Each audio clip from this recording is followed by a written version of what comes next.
Cinderella. Once there lived a sweet girl whose name was Cinderella. Unfortunately, her mother died young and her father married again. His second wife had a sharp temper and her 2 daughters were just like her. In a word, horrid. The horrid sisters loved to boss Cinderella. The first said, "Cinders, it's your job to clean the fireplace. That's why you're called Cinders. Get it?"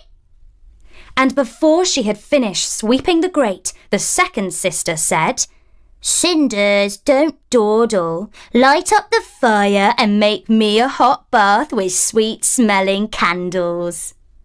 And as she was heating the bath, the horrid mother said, "Cinders, why haven't you been to the market yet?" All day long Cinderella swept and scrubbed and fetched and carried. In winter, the young ladies were invited to the royal ball. For a whole month they tried on taffeta ball gowns, frilly petticoats and strappy shoes. It was Cinderella, of course, who helped them in and out of their rich costumes and who pressed and folded everything. Her own clothes were practically rags. The big night came, and poor Cinderella was left at home, sitting alone by the fireplace. A mouse came up to her and said, Dear, don't fret. A good fairy is outside, and she says that you shall go to the ball." Cinderella ran out to the courtyard where the good fairy told the young girl, "Be sure to leave the ball before the clock strikes midnight, or you will be more embarrassed than you have ever been in your life."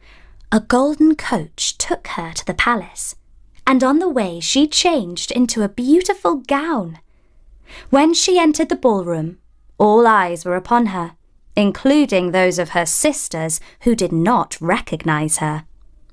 The prince asked the new arrival to dance, not once, but again and again. Before the evening was out, he had fallen in love with the mysterious young beauty. He was about to ask for her hand in marriage when the clock began to strike 12. "Oh, you must excuse me," exclaimed Cinderella, and she ran for the door. As she dashed down the steps, one of her dancing slippers fell from her foot, and she had to hop to the coach. In the morning, the prince found the lost slipper and ordered his servants to take it up and down the land until they discovered the foot that exactly fitted it. When the prince's servants came to the house where Cinderella lived, her horrid sisters were eager to try on the slipper. "It fits me perfectly," said the first, but she could not shove her heel inside. "You can call me your Royal Highness because my foot fits better," said the second. But it was clear that her foot was even less able to slip into the slipper. The royal servant looked up and saw Cinderella sitting by the fireplace that she had been cleaning. There was a bit of soot on her nose, and it made her face all the more charming. He said, "Would you care to try on the shoe, miss?"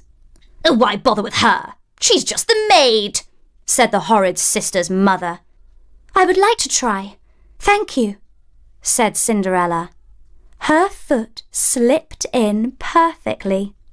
"Who would have thought it? Our quest is complete," declared the royal servant. "What?" exclaimed the mother. "You've got to be kidding." "You idiot! You've got the wrong girl!" protested the horrid sisters.